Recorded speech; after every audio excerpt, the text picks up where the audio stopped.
Hi folks, Stuart Warren here. I'm going to show you a modern version of the General Practitioner, great low water steelhead fly, or just a fly you can fish down behind your buddy when you're working through a run. He's fishing a big old intruder. You know, if the fish have been around a little while, they may not want that large fly, so this is kind of a nice take on that. So we're going to start off with a size 3 Alec Jackson. You could do this with a size 1.5 if you want to. I think that the 3 is more than enough hook. I don't like sticking a big spear into these fish anymore. So you take your hook, and the first thing I'm going to do is debarb it. And I'm going to do that now so that if it breaks the hook, I don't bother tying the fly. Get that in your vise. And start your thread. I like to start my thread right back behind where the eye gets pulled back. And wrap it all the way back. And we're going to go back past the point just a little bit because we're going to tie in a tag.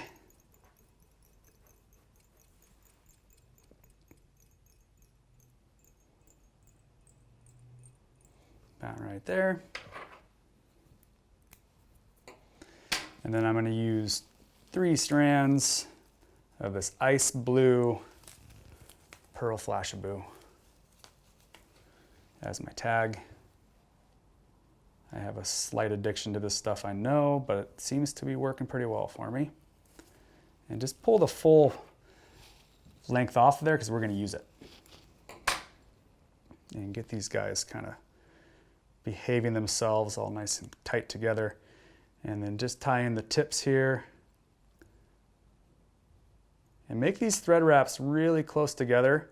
If you get them separated, you're going to get a little bit of bump created on your tag. And we all like to have our flies perfect. Not that the fish care, but I know I care. Okay, and you can just leave those tags there and pull your flashaboo back out of the way. And then I'm just going to take a little bit of hard head on my bobbin, and I'm going to put that down first just to help secure everything so they don't slide off there. And then just wrap that flashaboo forward and just try to get it as level and as flat as you can. Sometimes the flashaboo spread out, but that's the nice thing about using 3 of them is that they will cover all that. And I like having the black behind it because it kind of adds this little bit of a purple hue. And this stuff glows under UV. And go ahead and tie those off. One's curling around on me here. And then I'm just going to pull them over the top, and I'm going to make one wrap as I do so here and pull them straight back. And we're going to leave these guys long for now, although I am going to clip them just a little bit, just for fun. Now I'm going to take a piece of this light blue, or you could use dark blue, you could use purple, you could use chartreuse. This is Arctic Fox. And I'm going to clip off a piece about that large. This is going to be our tail.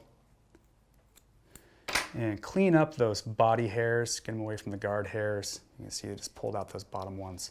It's going to take a little bit of that bulk out of the base of it, make it a little easier to tie in and give it a little slimmer profile.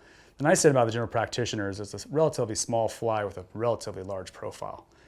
And we're just going to tie those guys right back in here. And you can leave these long. There's no reason to clip them short because we're going to dub right over the top of it. So it doesn't need to be perfect, but just kind of get them to lay out straight if you can, so you don't get any weird bumps in your dubbing. And bring that back to where your tag ends, so you don't get a weird space in between your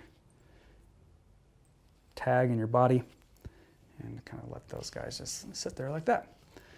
Okay, now we're going to take a little bit of this small oval tinsel. You can pull yourself a good length. I know it's expensive stuff, but if you leave it long, it's easier to work with.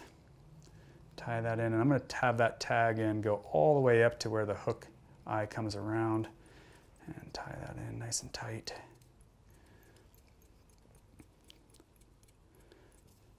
And I'm going to take some of this Sinyo Smurf blue dubbing, give myself a dubbing loop here, wrap over, and then wrap around.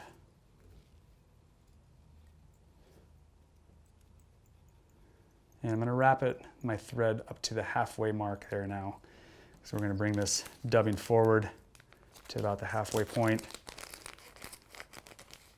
and then we'll put in a hackle. I'm going to use about that much of the dubbing. Just kind of elongate it here so that it spreads out well. Stick that in your dubbing loop.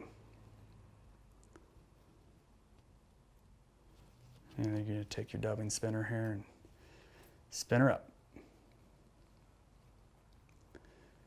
And the goal here when we're spinning this is to get a somewhat uniform dubbing so we don't get any weird clumps. So if you start to see a clump develop, you can kind of work it with your fingers to pull some of that material out. And then you can also use your fingers to kind of twist it back together. Make it nice and tight. You can use some of that dubbing wax if you like here. I haven't had the best of luck with it, so I don't use it. And nice and tight. Just remember, if you're using a real fine thread, that if you spin that too much, it will break. And we're just going to go ahead and wrap this guy forward here now. Right up to where our thread's stopped. It's okay if you give it a little bit of a bulk. Remember, this is a winter steelhead pattern, so bulk's not a bad thing.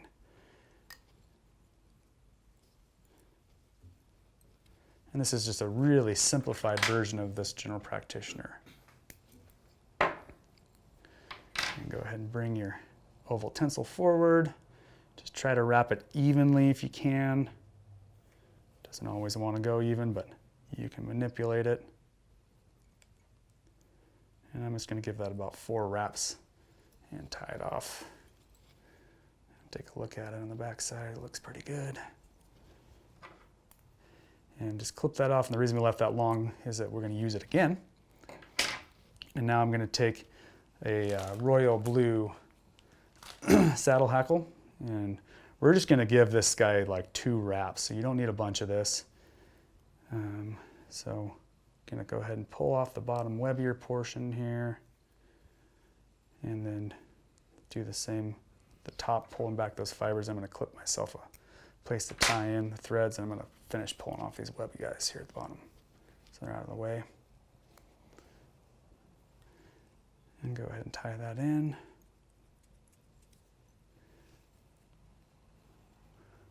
And then we're just going to give this a few wraps. Like I said, 1, 2, and I'm just going to go ahead and finish that off since I don't have a whole lot left. 3.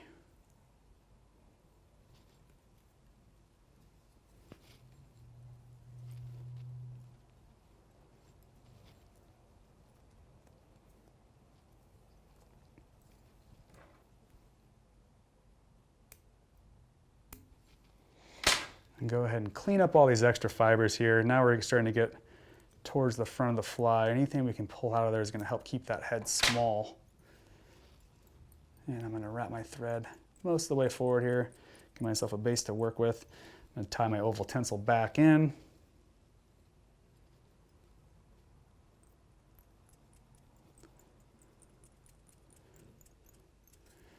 And then I'm going to make myself a new dubbing loop here. Just make a loop. Wrap it a couple times and then spin that bobbin around it.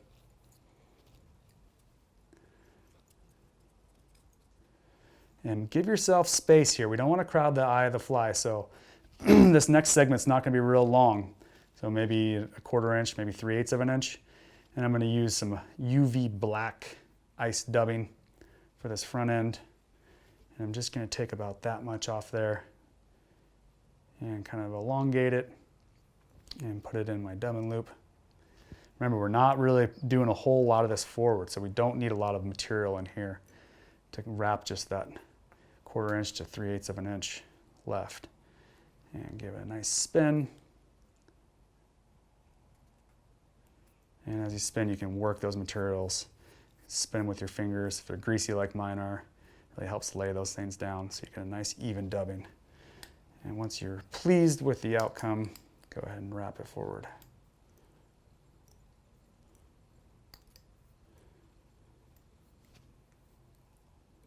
And since we're towards the eye of the fly, just be really careful about any of those extra fibers that are poking around. We want to keep those back so we get ourselves a nice clean eye. I don't know about you, but I won't fish a fly unless it's got a nice clean eye on it. And go ahead and clip your double loop off, and you can bring your tinsel forward now and just try to match the tinsel width with the one on the back, so you have a matching tinsel all the way through the fly. Nice thing about having a rotary vise is I can take a look at it. Okay, now at this point I'm going to take my brush and I'm going to brush out this body a little bit. I'm just going to try to pull some of these fibers out, give the body of the fly just a little bit of a bulk.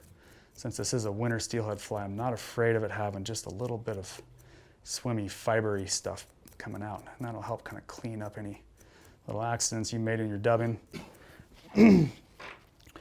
Now I'm going to use a black pheasant rump feather. You can buy these in a whole skin if you like, which is what I recommend because we're going to use one of the wing feathers as the wing, ironically. And just pull off those bottom webby fibers here. This is a great feather. It's a great spay hackle, relatively inexpensive. You get them in all sorts of fun colors.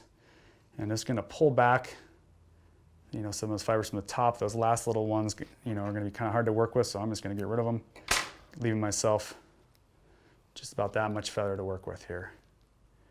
And pull those fibers back. We're going to kind of sandwich them after we tie it in here. I'm going to pull those fibers out of the way, go ahead and wrap it in. You could use just a slopping feather here if you want. If you don't have these pheasant rump feathers, you could use blue-eared pheasant, you could use a heron feather. Any of these long, webby feathers will look great right here. If you're using a slopping feather, just make sure you really work that feather over to kind of pull some of the barbs off so that the feather doesn't just clump up on you when it's fishing. And I'm going to tie all those fibers in. And I'm going to try to start minimizing my thread wraps here so we keep that head nice and small. And then I'm going to do a black saddle hackle in front of that.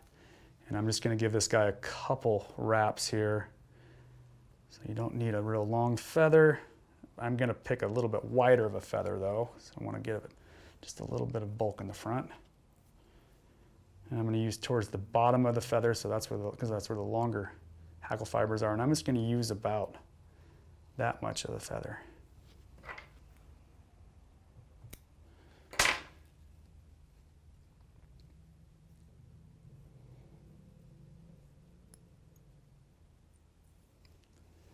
And then just pull these fibers back as you wrap.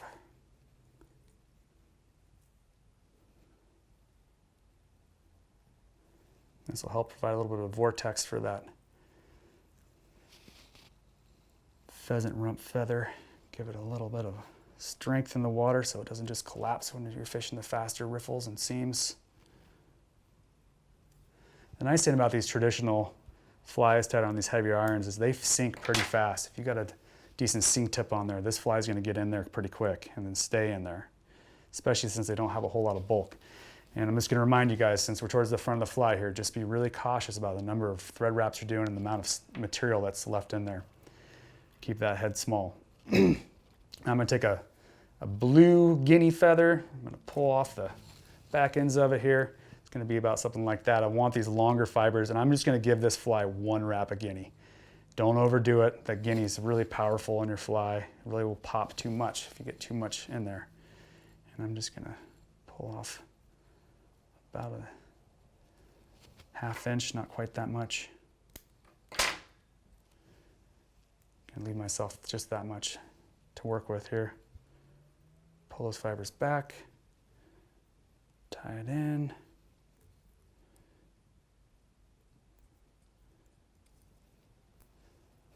And then pull those fibers back as you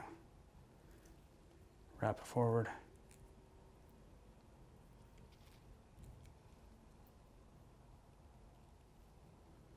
And you could use teal here if you wanted. You could use godwall. You could use a Amherst feather. You could use all sorts of fun stuff. Just play around with whatever you have.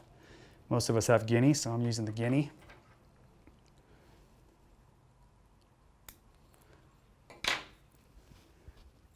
like I said, just be careful with your thread wraps here. We don't want to get too much in the front. But make sure it's clean.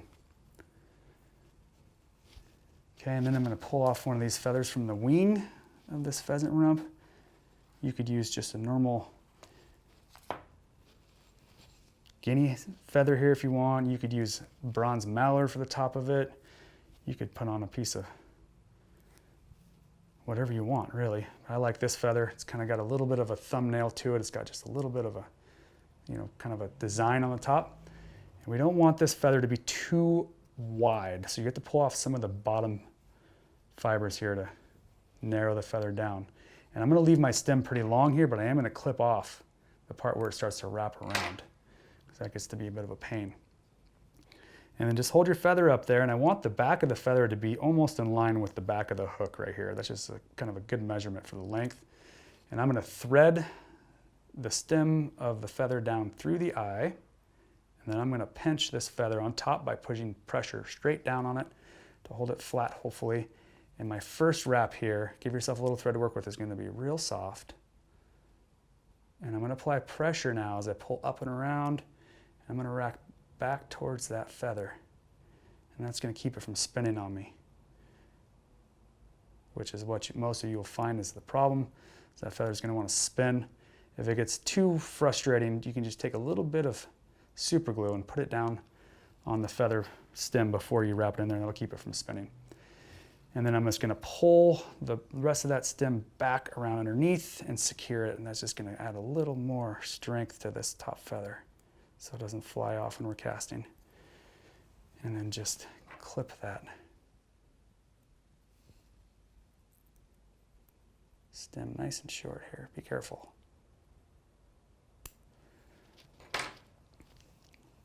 And that's it. I'm just going to give it a couple more securing wraps to clean up some pieces of thread here. Take a good look on the other side. And a half hitch.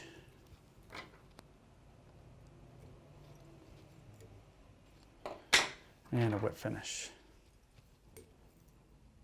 It's a great pattern, super easy, nice profile, and classic. Just make sure that that whip finish tightened down fully, clip your thread pretty short, and then I'm going to put some hard head on the finish of this fly. And don't get too much on your bobbin. We don't want to load this head up with too much goop. Keep it nice and small, and then you can rotate your vise around.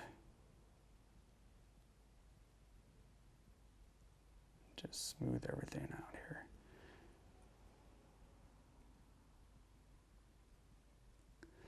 There you have it.